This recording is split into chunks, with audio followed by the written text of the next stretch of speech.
propósitos de la Corporación Universitaria Remington es estimular a los gestores exitosos de ideas, de empresas y de negocios de forma que sirvan de ejemplo y de motivación a las generaciones futuras. Por tal motivo, la Corporación Universitaria Remington los ha invitado el día de hoy a compartir de este espacio académico Memorias del Saber. En este espacio, durante una hora, el personaje invitado atenderá las inquietudes del orden profesional y empresarial que les serán presentados por el Dr. Pedro Juan González Carvajal, rector de la corporación. En este diálogo, se espera que el invitado narre la manera como ha sabido sacar adelante sus proyectos, las dificultades y los aciertos que lo han acompañado y el mensaje que él entrega desde su experiencia a quienes hoy están emprendiendo el camino de la creación de riqueza. Nuestro invitado el día de hoy es el doctor Jorge Enrique Giraldo Nieto. El doctor Giraldo es especialista en eléctrica de la Universidad Tecnológica de Pereira, especialista en electrónica digital de la American Sign and Indicator y especialista en alta gerencia de la Universidad de los Andes, en donde es miembro del Foro de Presidentes. Actualmente es presidente de Public, empresa en la que se promueve la cultura de la información y el conocimiento, a través de soluciones inteligentes multimedia e interactiva, creadora de la más gigantesca red digital en vía pública del mundo, lo que hace que Colombia sea un país líder en la digitalización de las ciudades. Doctor, bienvenido. Muy buenas tardes para todos y para todas a lo largo y ancho del país. Quiero darle primero que todo un saludo muy especial a la doctora Patricia Vázquez, que por motivos de salud lamentablemente se tuvo que excusar. Y el invitado que tenemos hoy es un invitado de primera línea. Es un empresario, un gestor, un innovador y un señor a carta cabal. El doctor Jorge Enrique Giraldo, que entre sus muchos oficios tiene el de liderar para Colombia la comunicación digital. Bienvenido y buenas tardes, doctorísimo. Pero Juan, debo empezar diciendo que se te fue la mano en la generosidad al hacer esas reflexiones de las cuales me siento muy reconocido. Y también saludarlos a todos. La verdad es que este es un espacio que me reconforta, en especial porque de siempre me he considerado un emprendedor. Yo diría que mi base fundamental del emprenderismo estuvo basada en la necesidad. La necesidad. Esa es una... No hay como una buena motivación, No hay como una buena motivación, y la necesidad yo diría que fue un factor importante. Desde luego que el ejemplo de mis padres, de los parientes, de los profesores y demás, pero la verdad es que me siento muy cómodo acá en la corporación porque sé del gran esfuerzo que hacen los estudiantes, de la dedicación que esto supone, estudiar en determinadas jornadas, en horarios, hacer ese esfuerzo en horas de la noche, privándose de muchas cosas atractivas que hoy tiene este mundo de la comunicación. Así que estoy muy reconocido con la invitación y como dirían, ¿para qué soy bueno acá en este escenario? Doctor Jorge Enrique, usted no es de Antioquia. ¿De dónde es que es? Yo no soy antioqueño, soy paisa. Sí. Y paisa de Gran Caldas, es decir, de esa región que por tantos años conformaba parte de la Gran Antioquia, del Quindío. La verdad es que de muy joven mis padres me llevaron a vivir a Pereira y digamos que la vida empresarial se forjó especialmente aquí en la ciudad de Medellín, porque en búsqueda de clientes o en búsqueda de oportunidades de desarrollo comercial, pues el gran hito estaba marcado por lo que sucediera en Medellín, ya porque Bogotá pareciera tan distante, pero yo diría que tengo más profundo reconocimiento por esta ciudad, por sus gentes, y de hecho pues desde hace 1000 años estoy por acá, vivo de manera continua en Medellín hace 15 años, y bueno, y ahora el centralismo bogotano nos ha obligado a permanecer 1 o 2 días de cada semana en Bogotá, así que termina uno pegado de un avión y termina uno entendiendo que esa es parte de la globalización. ¿Usted quería ser empresario desde chiquito? Sí, yo no sé si quería hacerlo, terminé siéndolo, porque mi primera industria estuvo ligada al tema navideño, a productos de Navidad. Tenía la facilidad de ir con alguna frecuencia al campo. A la Guadua le debo buena parte de mi emprenderismo, porque ello me permitió empezar a trabajar sobre unos famosos velones que tenían mucha demanda en Navidad. Entonces eso se construía con Guadua, se revestía con cola y yeso, una pega que era realmente bien fastidiosa por su aroma. En esa época pues esa era la manera más económica de producir un buen aglomerado para la Guadua. Luego se procedía a pintar, se le ponían bombillos. Y bueno, yo me convertí realmente en un empresario inquieto desde el comienzo, pero el emprendedorismo también, insisto, un poco radica en buena parte en la necesidad y un poco como en la intención de ser diferente. No sabría expresar exactamente ello desde el punto de vista del insight que tengamos cada uno, pero el hecho de uno querer ser una persona diferente lo lleva a ese tipo de escenarios. Entonces, digamos que ese fue Pero esa formación básica fue muy técnica. Electricidad por un lado, claro, electrónica por otro, comunicaciones por otro, así es, gerencia por otro. así es, pero bueno, la verdad es que ese fue otro factor bien importante, el saber entender que no existe ningún negocio de emprenderismo relacionado con cualquier actividad que no tenga un poco de mercadeo, que no tenga un poco de administración, que no tenga un poco de planeación, que no tenga un poco de anticipación, que no tenga un poco de riesgo.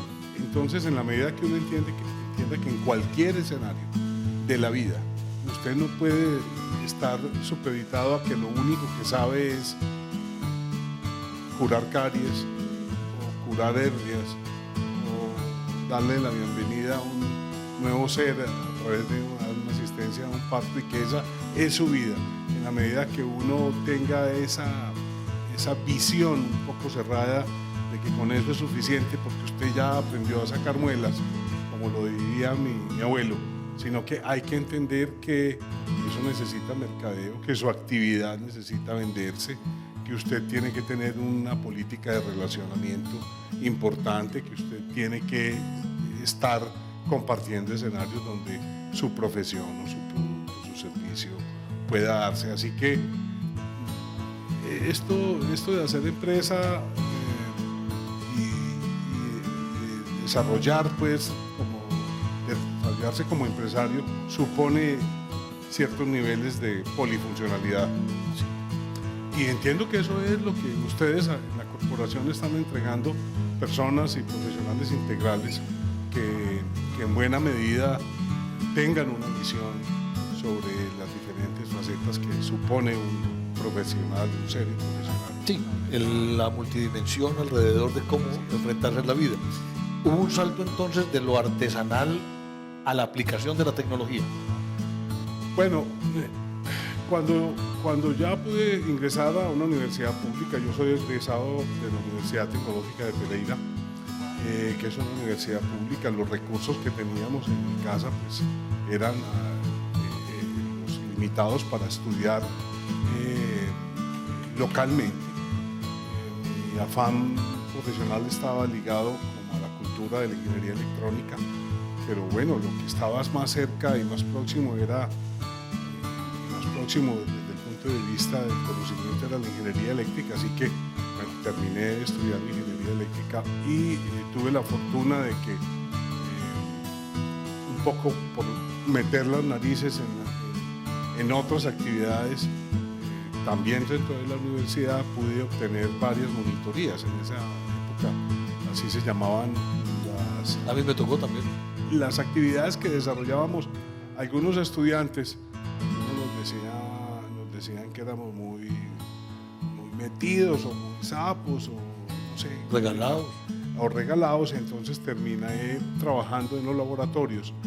Eso lo pagaba la universidad, pero tenía lo pagaba pues relativamente muy mal pago, pero eso daba cierto estatus para asistir a algunas otras actividades de mayor especialización en la universidad, seminarios especializados y demás, pero también generaba una disciplina, y a mí me parece que cuando uno tiene unos referentes que suponen cierto nivel de disciplina, ello hace que primero desarrolles un especial gusto por lo que haces, y segundo, un reconocimiento de los profesores en entregarte más responsabilidad. Así que esa fue otra actividad laboral que desarrollé por varios años en la universidad.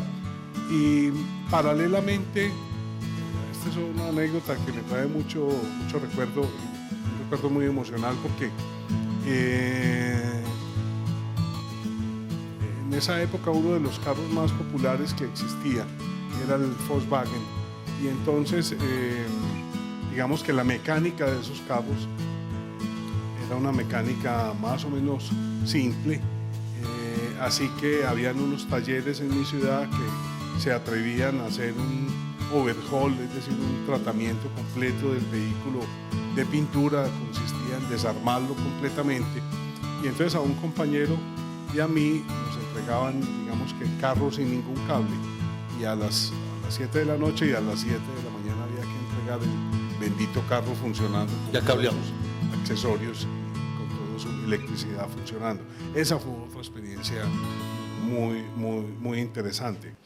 Y digamos que todos esos momentos de verdad hicieron que entendiera que ese inconsciente colectivo que había en los estudiantes de últimos semestres de ingeniería, que ya veían al frente de un escritorio trabajando en Telecom o en Puertos de Colombia, o trabajando para alguna de las empresas estatales, pues la verdad es que no me veía yo ahí, y todo se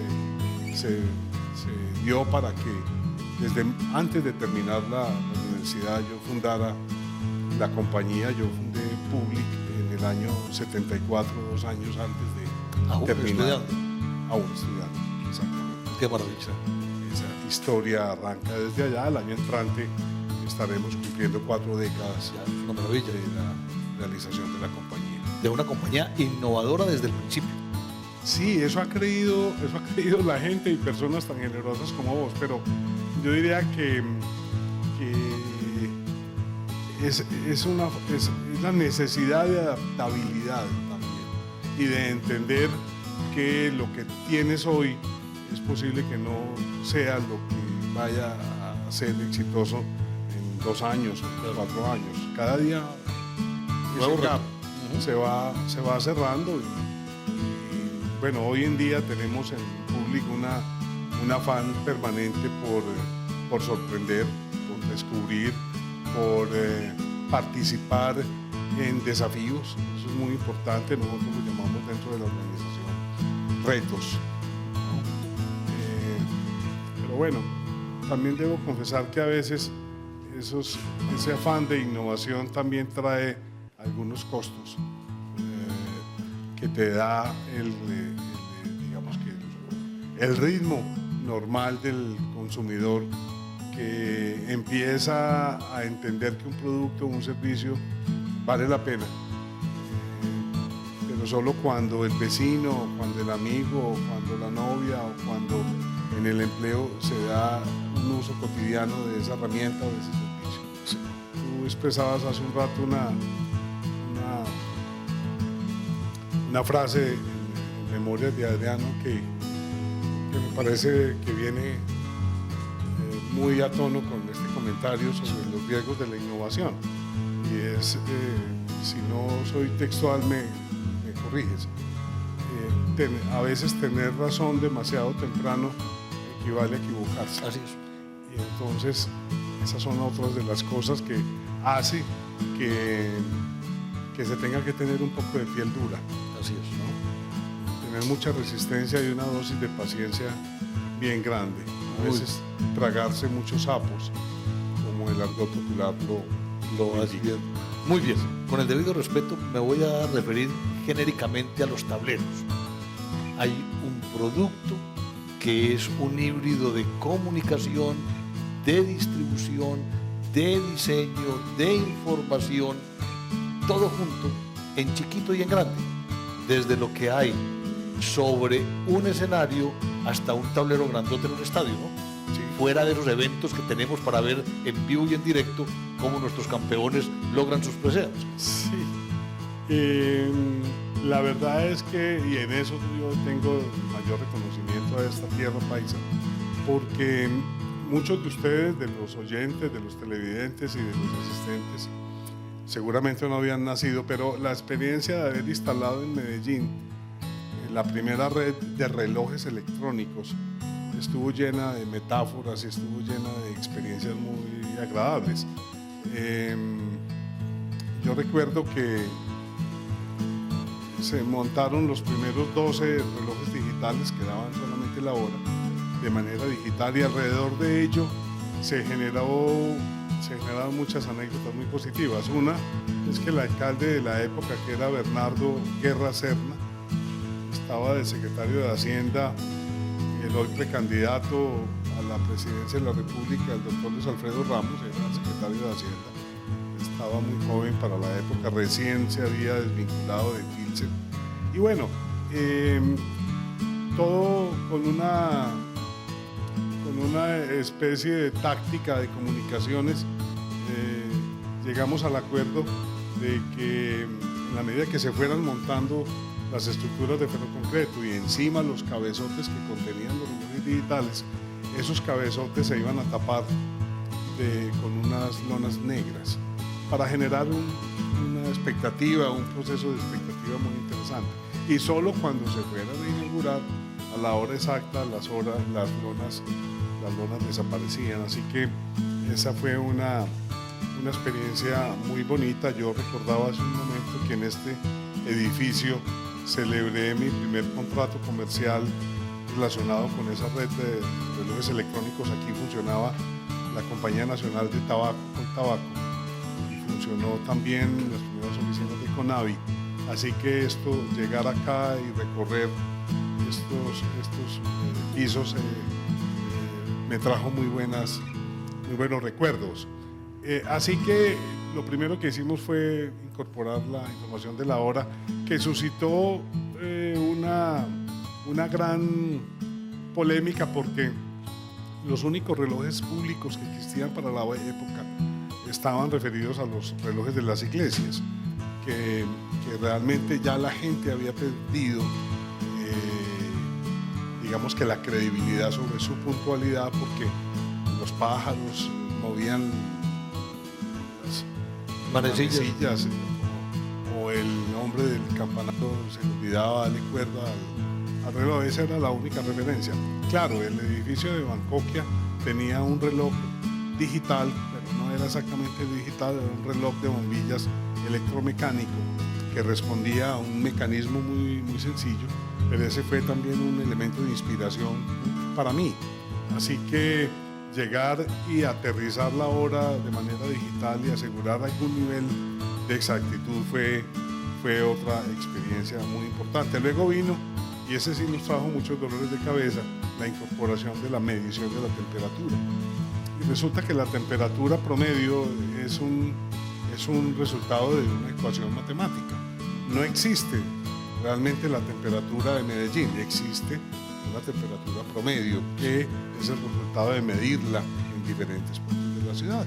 Eso se promedia y eso arroja la temperatura de Medellín. Pero en eso digo que hay una anécdota muy interesante, porque la temperatura es una sensación térmica que cada uno de nosotros tiene sobre el estado emocional o su estado de comportamiento de salud física que tenga. Así que hubo pues una gran discusión sobre si era la temperatura. Era la temperatura. Algunas personas que salían de su oficina de trabajar en estos edificios todo el día sin contacto con el sol, salían a la plaza del Hotel Nutibara y encontraban que había 28 grados centígrados, Sí. seguramente como resultado de un día caluroso, pero como la persona había estado todo el día bajo techo o quizás con aire acondicionado, su sensación térmica le daba para pensar que estaba por debajo de 20 grados. Y fue la época en el tiempo en que Medellín dejó de ser la ciudad de la eterna primavera, cuando abruptamente subió la temperatura. Así que, entonces, José Salgar, el subdirector del periódico El Espectador, el mismo Argos, El de los gazapos. el de los gazapos, un hombre, ese era un antioqueño que gozaba con el idioma, y él aparece para nosotros cuando decidimos incorporar la primera serie de frases o de contexto de un contenido que hablaba sobre la actividad cultural de esa semana en Medellín. Yo lo debo decir con modestia incluida, como dirían, que en Publi fuimos creadores de los primeros tweets, porque nuestros equipos electrónicos no tenían capacidad sino de escribir una sola frase de 140 caracteres. 140. Y así que eso fue lo que hicimos, ya corrido el año 77 quizás, no, perdón, eso fue como en el 84 cuando decidimos incorporar la posibilidad de que se escribiera una sola frase alusiva a alguna actividad de la ciudad. Cuando uno está presentando ese tipo de productos, ¿quién es el que jala, el proveedor o el cliente potencial? ¿Quién se antoja? ¿O es de lado y lado? Eso es de lado y lado, pero eso está muy ligado a la gran capacidad de sorpresa que tú generes con tu producto, ¿no? Las cosas se tienen que salir del marco.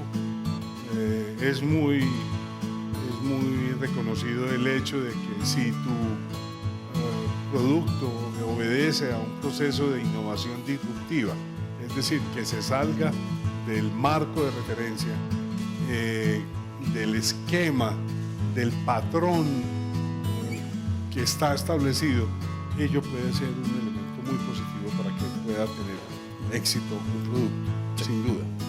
Entonces, el haber pasado de los relojes de las iglesias allá tener unos relojes mucho más amables en cuanto a la puntualidad, eso fue parte de lo que motivaba a nuestros compañeros. Y aún del aprendizaje a partir de la desinformación y del no tener contra qué comparar.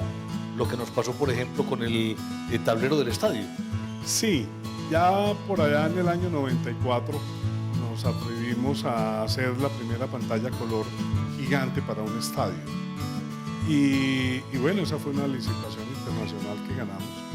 Yo diría que nos terminaron adjudicando ese proyecto más por el costo y más por un error que cometieron las multinacionales en no adaptarse a una ley que para la época estaba recién protocolizada, instaurada, que fue la ley 80 de contratación administrativa de 1994. Nos quedó servido en bandeja unos errores que habían cometido los suizos de la compañía Omega y los italianos de otra compañía que se llamó, los belgas, perdón, otra compañía que llamaba Electroimpex. Así que de carambola nosotros por fortuna logramos ganar esa licitación. Y bueno, estaba el doctor Pedro Juan como miembro de la Junta Directiva de Empresas Públicas de Medellín, secretario de Hacienda, y pudo ser un artífice, el doctor Pedro Juan, de una solución que se había quedado en un círculo infinito, y era que había una gran discusión, esta desde el punto de vista subjetivo, sobre si la nitidez de las imágenes era o no era.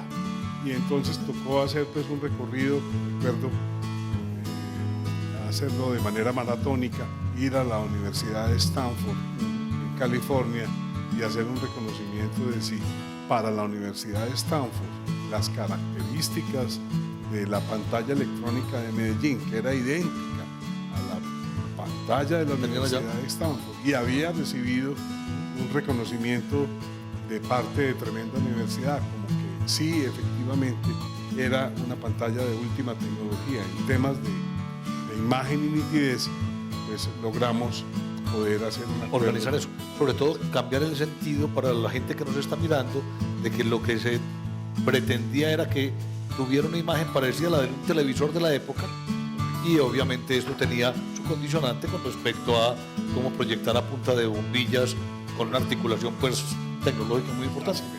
Esa fue una experiencia muy, muy bonita. Lo logramos con el concurso de una compañía norteamericana. Conociste la fábrica en Stockton, California, la compañía líder en la producción de pantallas colosales de Las Vegas. Y bueno, decían nuestros socios que en el único lugar del mundo donde no había sido aceptada una pantalla era en Medellín. Sí. Vale decir que para la época, en el año 94, la ciudad y el país estaba muy caliente, y yo diría que ese fue otro logro, el haber logrado convencer a esos ingenieros americanos y los inversionistas y los fundadores de la compañía, que ya eran unos patriarcas mayores de 80 años, pero que se mantenían al frente de esa empresa tan exitosa, el venir a Medellín y el apostarle a esa ciudad. Esa fue una experiencia muy bonita, porque además las componentes tuvimos que traerlas en un avión de Lufthansa que tenía una nariz desplazante, un jumbo. Eso fue una operación de logística increíble para poder lograr que el equipo pudiera estar en los 70 días que nos habían dado de plazo. Así que el avión no ha aterrizado en el José María Córdoba, sino en el Dorado, por licencias internacionales de la IATA, de la Organización de Transporte. Así que, bueno, nos arriesgamos a traer esas componentes SSKD a través de las carreteras que para la época estaban absolutamente bajo el reinado de la guerrilla. Entonces, esa fue otra odisea importante de sufrimiento y de tensión. Pero bueno, hoy en día eso lo cuenta uno con cierta sencillez, pero la verdad es que el emprenderismo, las organizaciones, esta corporación que atiende a tantísimos miles de estudiantes, no surgen de simplemente abrir la puerta a determinadores cerrados. Esto está lleno de Hay que tener buenas ideas, objetivos claros, pero una alta dosis de testarudez y de paciencia. Así es, de mucha transpiración. Así es. Y vamos con relojes, vamos con temperatura, ya vamos en imágenes, sí. Ya no hay evento masivo donde público no esté. Bueno, yo diría que el clímax de reconocimiento mundial que nosotros tuvimos se dio hace exactamente 2 años, cuando logramos que la FIFA nos diera la categoría de proveedor mundial de pantallas de multimedia. Eso no fue fácil. La primera dificultad que tuvimos fue el lograr que el señor Blatter en Zurich nos diera una cita. Su majestad, ¿no? Su majestad, porque debo decir que la FIFA es el país número 52 por el presupuesto que maneja. Por debajo de la FIFA hay 100 y pico de países que no alcanzan a mover el dinero que mueve la organización. Pero bueno, ello se logró con ideas creativas, con propuestas creativas que suponían que un no era imposible. Entonces, cuando usted presenta un proyecto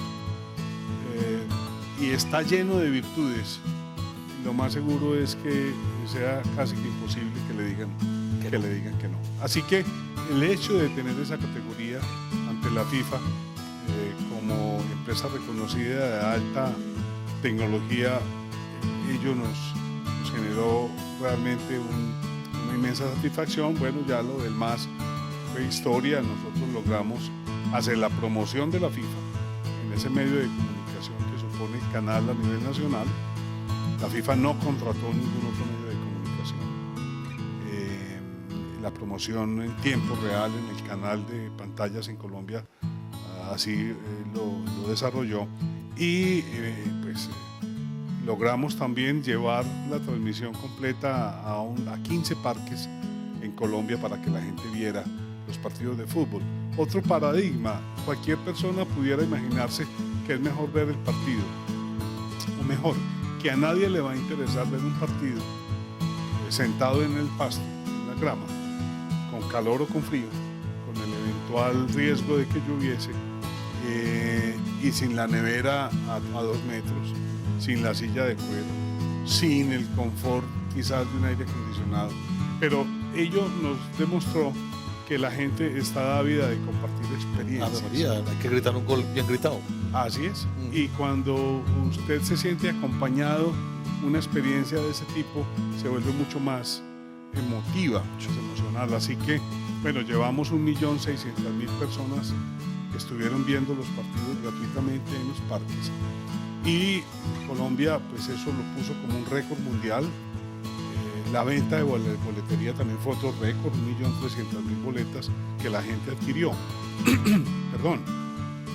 Acaba de darse el torneo mundial sub-20 en Turquía y estuvieron de lejos las cifras, tanto en venta de boletería como en asistencia a lo que la FIFA acaba ya de consolidar como la exhibición pública de un partido de fútbol. Resulta que hay ya un mercado mucho más grande para gente que quiere ver el partido en un parque que la gente que tiene posibilidad de entrar Físicamente al estadio. Así que ellos han descubierto que hay un estadio de jugadores que se observan físicamente reales, pero perdón, que hay otro estadio donde es más cómodo ver el partido porque las jugadas se las repiten, porque se la ponen en cámara lenta y porque además usted tiene la posibilidad de estar en un vivenciando. lugar. Sí, eso es. Entonces, digamos que esa fue otro hito muy importante. De ahí para acá, en temas de exhibiciones públicas, vino la transmisión del concierto de Paul McCartney también, que fue un concierto pues, que llenó el estadio del Campín, pero que las boletas se agotaron y quedó el interrogante de si se podía transmitir o no hacia afuera, y eso se logró con la ayuda del canal Capital de Bogotá, que tuvo los derechos. Así que fueron 48.000 personas las que vieron por fuera del estadio el concierto, es decir, 10.000 personas más que las que habían comprado boletas. Luego ya vino la promoción de Madonna, la promoción de Lady Gaga. Bueno, ya ahí van llegando. Ahí van llegando. Estamos recientes de haber hecho el ATP más importante que Colombia ha desarrollado en tenis. Se vuelve una competencia deportiva de talla mundial. También fuimos homologados por la ATP y recientemente en el Tour de la PGA, que es el organismo de golf profesional a nivel mundial, también tuvimos la homologación para hacerlo. Así que esto nos impone un desafío muy, muy grande de asumir retos, de apostarle a lo que pareciera imposible y hacerlo posible. Y entonces esa es la dinámica. La verdad es que ningún día en la historia de mi emprenderismo es igual. Cada día trae un afán diferente. Y un reto distinto. Así es eso. Una pregunta que de pronto sale un poco de contexto, pero para empatar ahora. Una empresa innovadora a la cual le debe salir competencia permanentemente, porque no quiero que alguien vea que a alguien le fue bien para copiar. ¿De dónde saca su mano de obra? ¿La obtiene de las universidades de acá, del SENA? ¿La tiene que formar? ¿Si salen bien formados los profesionales que estamos sacando para ese tipo de actividades? Sí, todas las anteriores, diría el estudiante del IFEX de mi época. Sí. Pero sí, hay unos factores muy importantes que han sido como unos pilares y un común denominador en la búsqueda de talento, y son simples. Se refieren a 3 condiciones bien interesantes que de manera coincidencial todas empiezan por la letra C, ¿no? Lo primero es que buscamos en la gente es que tengan carisma, ¿no? En todo el sentido de la expresión de la palabra. Lo segundo que buscamos es que tenga carácter, apasionado por lo que haga. Y la tercera es que, evidentemente, el nivel de conocimiento sea el pertinente para lo que dice hacer y tener como profesional. Sobre esos tres elementos nos dimos la tarea de admitir solamente aquellos que logren superar el 70% del nivel de satisfacción de las personas que tenemos que ver con la contratación final de ese colaborador. A partir de ahí,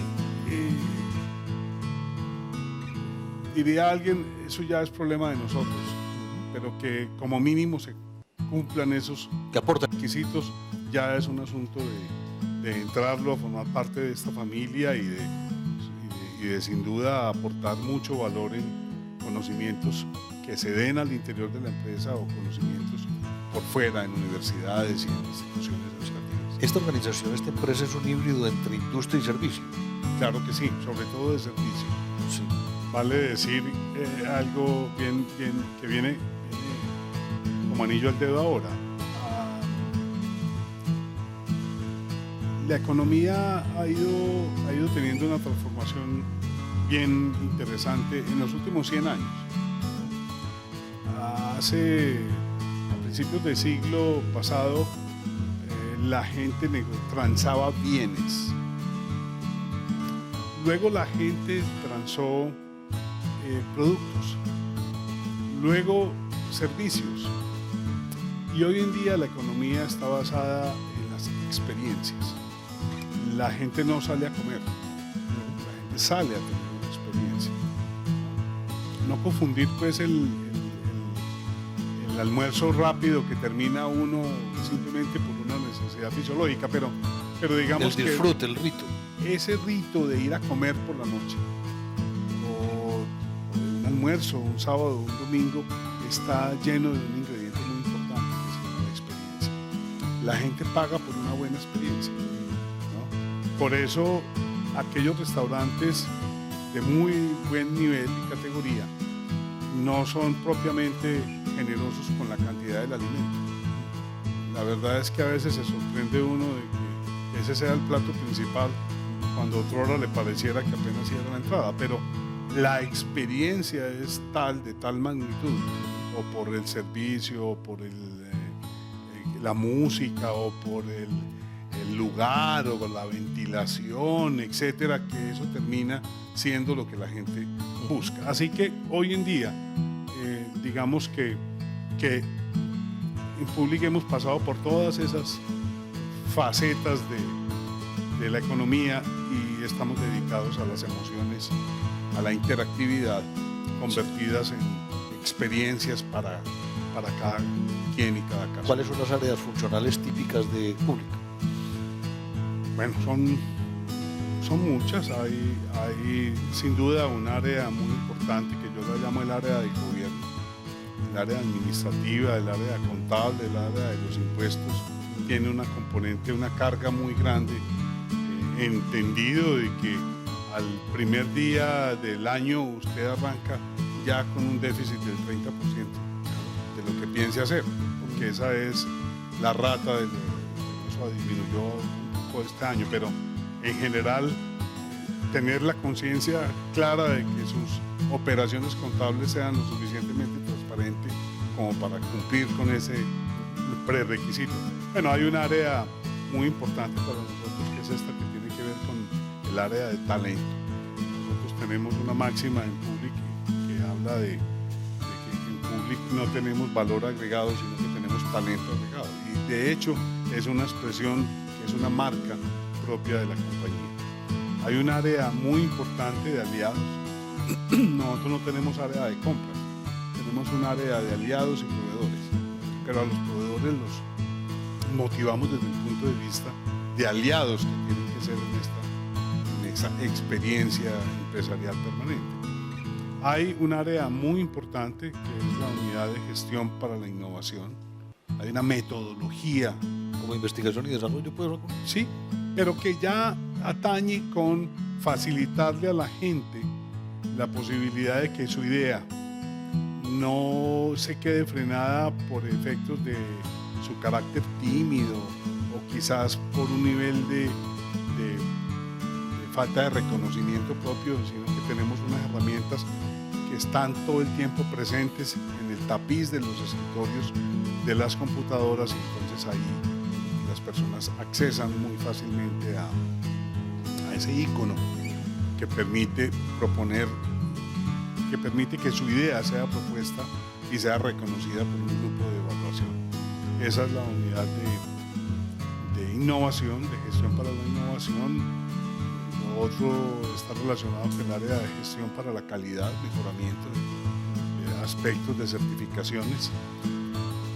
Y hay pues desde luego el campo de la ingeniería y de la tecnología, que es un área muy robusta, y todo desemboca a que la unidad de gestión comercial pues tenga su producto y su quehacer frente a los clientes.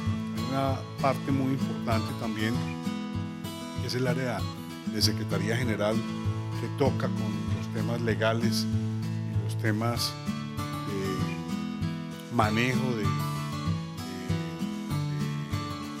trámites y en general toda la parte legal de la compañía. Ese es como el mundo global y al interior de nuestra. El tema de la información como contenido se vuelve un problema cuando hay esa dicotomía entre el derecho a la información y el derecho a la intimidad. No, pero tocas un tema muy importante, y es que en efecto esa es para nosotros la unidad más importante, y se llama la unidad de gestión de contenidos. Evidentemente es un área muy importante porque de ello depende. Ahora me refería al hecho mismo de que nosotros no vendemos productos empacados. No tenemos empaque para los productos de la manera o de la forma física que la gente conoce. El empaque nuestro es el verdadero contenido, saber transmitir un contenido que llame la atención a la gente. Hoy en día estamos publicando por primera vez esto en América Latina, las mediciones sobre dióxido de carbono en tiempo real, niveles de ozono, niveles de VI, niveles de radiación presentes en el ambiente, temperatura, humedad relativa, niveles de ruido. Esas variables medioambientales son un logro muy importante en Colombia, porque no es fácil encontrar medidores de esos elementos, de esas variables que están afectando la calidad de vida de las personas. Nosotros lo hemos logrado integrar en esas estaciones. Sí. Doctor Jorge, ¿Public viene de dónde? ¿Por qué Public? Public viene de Publitronic, era la marca original. Yo recuerdo que uno de los profesores de la universidad donde estudié se había casado con una chica norteamericana que para la época había venido a Colombia en algo que era muy conocido, que eran los cuerpos de paz, y esa niña tenía un espíritu creativo muy interesante y dio unas recomendaciones muy interesantes a propósito del nombre. Ella decía que los nombres, primero que todo, no pueden superar las 3 sílabas, así que esa lo cumplía en principio. Hoy en día tenemos un nombre que se fue recortando de aquel a Public, y estamos metidos casi en dos sílabas. Que los nombres tenían que tener una consonante poderosa al principio y una consonante de muy alta recordación gráfica al final. Así que la P era realmente una consonante que tenía mucha fuerza, y la K del final tenía una recordación gráfica. Pero que no podía faltar una letra que tuviera un alto significado desde el punto de vista auditivo. Y entonces ahí apareció la I como una vocal realmente bien sonora. Cumplía la receta. Entonces todo eso dio ese nombre, que con el tiempo la gente le dio cierto nivel de pereza de pronunciar el vocablo completo. Sí. Lo digo por los mismos compañeros de trabajo. Entonces ya nosotros nos acostumbramos a decir Public en vez de decir Publitronic. No, era demasiado largo ya. Entonces llegamos a esta marca que está registrada en 30 países, en América Latina, en Centroamérica y en Estados Unidos. Sí, en términos de escenarios de prueba y error o de pilotos, Medellín fue como la ciudad que empezó a servir como centro de experimentación. Sin duda, lo fue, lo es y lo será. Sí. Esta es una ciudad vanguardista en temas de transformación de su urbanismo y en temas de transformación y uso de nuevas herramientas. De hecho, estamos muy complacidos por la feliz coincidencia en el año actual, el año 2013, porque pues, nos sentimos muy orgullosos de vivir aquí y trabajar acá en la ciudad más innovadora del mundo. Pero a los 2 meses nos llevamos la grata sorpresa de haber sido reconocidos por el Banco Interamericano de Desarrollo como la empresa de mayor innovación en uso de las tecnologías de la información y las comunicaciones. Es un reconocimiento muy importante, Sí. por venir de quien viene. Así es, y sobre todo por el escenario mismo que sirvió para que pudiéramos recibir el premio. Fue en el marco de la reunión anual de todos los ministros de telecomunicaciones de las Américas. Esa fue una reunión de hace 9 semanas en Montevideo, y la verdad es que nos sentimos muy orgullosos de que sea Medellín nuestra sede para que reciba también el reconocimiento del BID, de la empresa más innovadora de las Américas. Como todos son modas, ahora la gente está enloquecida de que tiene que exportar y exportar y exportar. Veo que Public primero consolidó como un mercado local y después se abriendo. Y lo seguimos consolidando. La verdad es que aquí en Colombia todo está, por lo menos en el sector que nosotros trabajamos, todo está por hacer, ¿no? Colombia todavía tiene una serie de escenarios y de espacios que no se han ocupado todavía. Mire, una noticia bien interesante, bien agradable. En este momento estamos trabajando con la Alcaldía de Medellín y especialmente con las personas que están alrededor del nuevo distrito de la tecnología que es donde se piensa desarrollar. De hecho ya está delimitado, son 117 hectáreas alrededor del Parque Explora y del edificio de Ruta N. Ahí hay ya demarcadas 117 hectáreas donde va a desarrollarse todo un proyecto muy ambicioso, que es el Distrito de Tecnología para Desarrollo de Ciencia y de la Innovación. Pues lo que se quiere es que evidentemente en ese distrito se sienta tecnología cuando usted cruce Por todas partes. por todas partes, un poco lo que se siente en Barcelona, en España, en el distrito @22, que es un distrito de ciencia y tecnología, y usted realmente se siente cuando ingresa a esa área, un poco como la misma sensación de ingresar al Estado del Vaticano, que hay un cambio sorprendente. O a Disneylandia, pues llega uno y contrasta inmediatamente. El contraste, esa es la expresión correcta. Así que estamos trabajando frente a lo que Medellín entrará allá a anunciar. Entiendo que el alcalde antes de diciembre de este año va a hacer realmente ya el anuncio de cómo funcionará el distrito Qué maravilla. de la tecnología. Sí. No solamente los reconocimientos internacionales, ha habido una serie de reconocimientos nacionales muy interesantes. Mire, la semana pasada recibimos en nuestra natal Pereira el reconocimiento al premio de la compañía más innovadora de los 150 años de Pereira. Además es una cosa demasiado rimbombante. No creo, cada época ha tenido sus innovadores. Pero bueno, Pereira está cumpliendo este viernes 150 años. En términos de los que manejan bien el idioma, esa expresión es el sesquicentenario. Así que ese fue un acto muy bonito que recibimos. La semana pasada también la Fundación para el Desarrollo del Quindío nos entregó, con motivo de sus 40 años de creada la fundación, un reconocimiento muy importante que es el Premio a la Innovación. Y mañana el Consejo de Medellín nos hará entrega de su máxima condecoración, que es la Orden de Juan del Corral. Así que, pues hombre, yo insisto que la gente en general toda es muy generosa. Todas las láminas están listas para ese álbum. Pues. Eso es. Qué maravilla. Entonces a eso nos referimos con mucha humildad, pero con mucha satisfacción, en especial para el equipo de trabajo que tenemos. Qué maravilla. Fuera de la presencia tecnológica en todas partes, también ha habido un trabajo cívico muy especial, el ponerse en el trabajo de sacar 365 noticias positivas cada año en los últimos años. Sí, eso tengo que confesar que en esto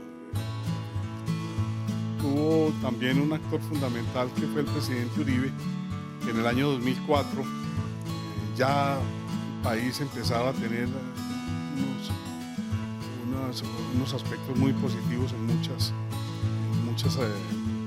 con muchos matices, y tuvimos el honor de que él fuera el tercer presidente de la República que iba a celebrarnos un aniversario.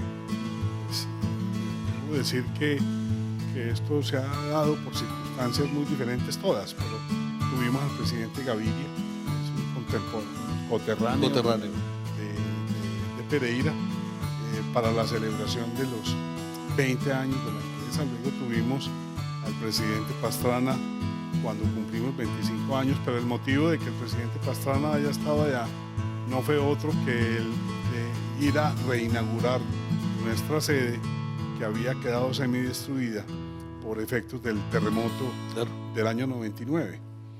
Pero bueno, él llegó a mediados del año 99, 90 días después del terremoto, fue realmente por la época de abril o mayo, a reinaugurar eso, que para nosotros fue muy importante porque además le pusimos todo el empeño de pasar a un edificio muy discreto a incorporarle tecnología digital. Y para los 30 años de la compañía se hizo presente el presidente Uribe, y ahí fue cuando le propuse que si él nos apoyaría en la idea de publicar un calendario del año que pasó. Entonces el presidente Uribe me dijo que no entendía cómo era que los calendarios se publicaban del año que pasaba, que normalmente lo que gustaba era el calendario del año nuevo. Le dije, no, es que esto se trata de ir reflejando rescatando cada día 2 o 3 o 4 noticias positivas de las miles de noticias que el país genera. Así que al final de año esa cartilla ya se publicó bajo la idea de un nombre que es 365 días de noticias positivas, que a veces contiene 1200 o 1000 o 900 noticias. Esa cartilla hoy en día tuvo un reconocimiento muy importante de la editorial McGraw-Hill, que desde Estados Unidos pidió la autorización para replicar esas noticias en un volumen que ellos publican, que son 500.000 ejemplares, sobre las buenas cosas que pasan en América Latina. Este año publicaremos el libro número 10. Ya el 10. Ya tiene un código internacional de identificación de publicación, así que pues ese embeleco de hace ya cerca de 10 años terminó convertido en un libro que se lo encuentra uno en muchos lugares, en una cartilla que realmente no pretende ser nada más que es una cartilla de optimismo.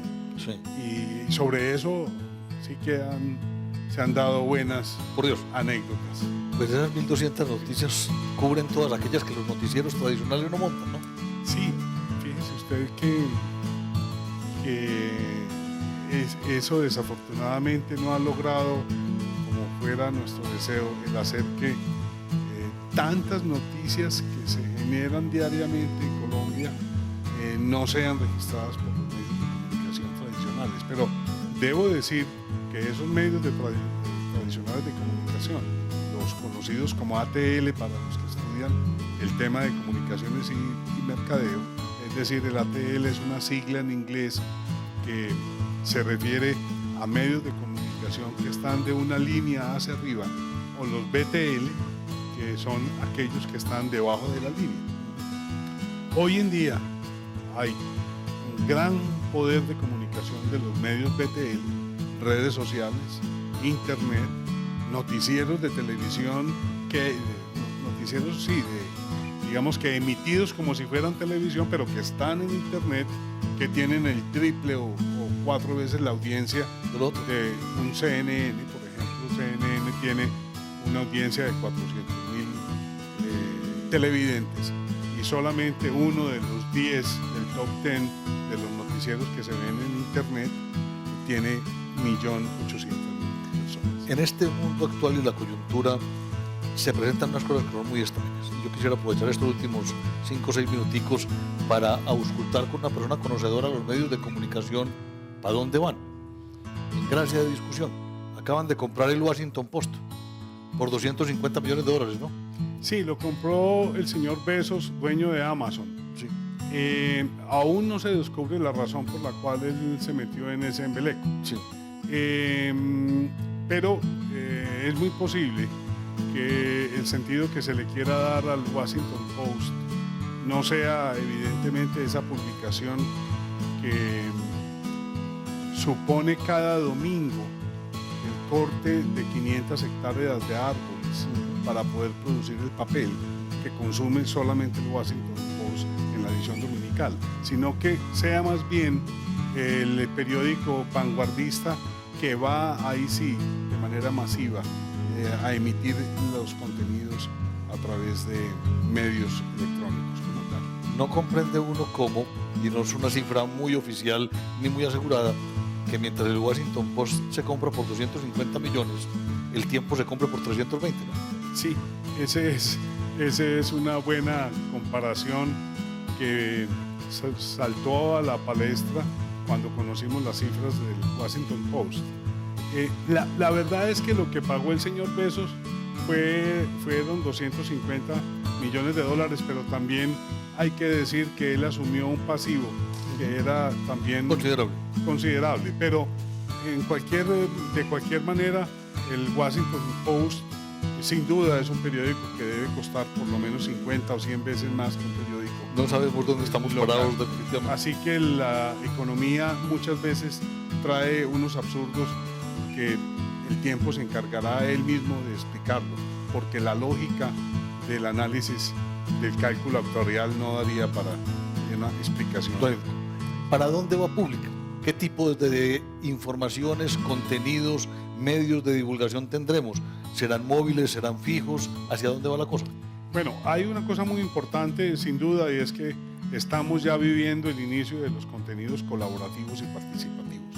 La gente quiere formar parte del contenido, así que la interactividad será un factor predominante en los medios de comunicación públicos como tal. Es decir, la gente quiere formar parte de lo que se está exhibiendo en una pantalla pública. Ahí estoy. Eso lo generé yo, o yo quiero opinar sobre ese contenido, así que a través de diferentes formas como las antenas de Bluetooth o las antenas de Wi-Fi o otras metodologías, conexiones a través de internet, la gente quiere participar de esa forma de comunicación. Y yo diría que la otra cosa que veremos muy pronto tiene que ver con los gobiernos colaborativos y participativos. Hay una experiencia muy importante en Estados Unidos y en algunos países de Europa que es conocida como Yo Ciudadano, y es que usted forma parte de la administración de su ciudad. Y eso pues, no es otra cosa que la misma colaboración y participación en los contenidos que la gente desea. Así que estamos muy comprometidos en hacerlo, comprometidos en desarrollar una metodología de muy alta interactividad. Sí, esa es buena parte de lo que nos hemos soñado en el inmediato futuro, para no hablar de un futuro a mediano plazo. Doctor Jorge, se nos acabó el tiempo. Una reflexión final para nuestros estudiantes. ¿Sí se justifica estudiar? Es que si usted no está en contacto con el conocimiento, usted cada día va para atrás. Es decir, no solamente estudiar en la Corporación Remington, sino estudiar después de terminar. Si eso es claro, de alguna manera el sentir el ser útil o tener algún nivel de éxito vendrá de la mano. Vale decir que, como decía García Márquez en aquella reunión de los sabios que dieron algunos consejos para el futuro de la educación en Colombia, la educación tiene que ser una práctica desde la cuna hasta la tumba. Sí. Y eso me parece que resume de buena manera la gran importancia de mantener contacto con el conocimiento. Doctor Jorge Enrique, mil gracias por su asistencia.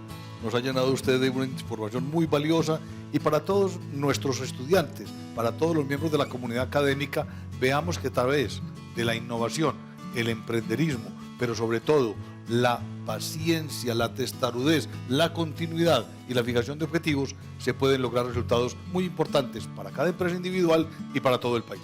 Muchas gracias y hasta una próxima oportunidad. Muchísimas gracias. Muy amables.